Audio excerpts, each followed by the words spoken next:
তো রমজান মাসে রোজা রাখা অবস্থায় একটা সময়, লম্বা একটা সময় শুধু দোয়া মোনাজাত। এই সময়টা 5 মিনিট হইতে পারে, 10 মিনিট হইতে পারে, আধা ঘন্টা হইতে পারে। যদি এরকম সময় বের করতে না পারেন, তাহলে আরেকটা রাস্তা হলো, নামাজ তো পড়া হয়, রোজা মুখে রেখে আমরা ফজর, জোহর, আসর 3 ওয়াক্ত নামাজ পড়ি। এই ফজরের পরে বা জোহরের পরে বা আসরের পরে অথবা এই 3 ওয়াক্ত নামাজের পরে, বিশেষ করে ফরজ নামাজ পড়ার পর, ফরজটা পড়ার পর লম্বা একটু দোয়া করা। কারণ হাদিসে আসছে ফরজ নামাজের পর আল্লাহ পাক দোয়া কবুল করেন।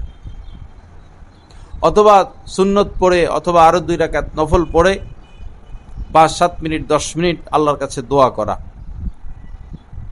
দেশ নিয়ে দোয়া করা, নিজের স্বামী সন্তান নিয়ে দোয়া করা, হক্কানি আলেমদের জন্য দোয়া করা, নিজের কোনো শায়েখ পীর থাকলে তার জন্য দোয়া করা।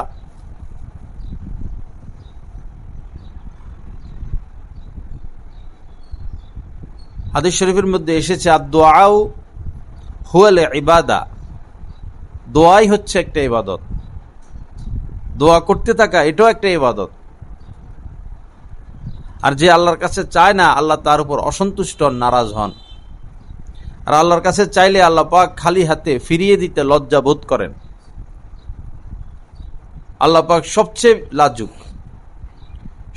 লাজুক হচ্ছেন রব্বুল আলামিন। আল্লাহ পাকের কাছে হাত পাতলে চাইলে ফিরিয়ে দিতে আল্লাহ লজ্জা বোধ করেন।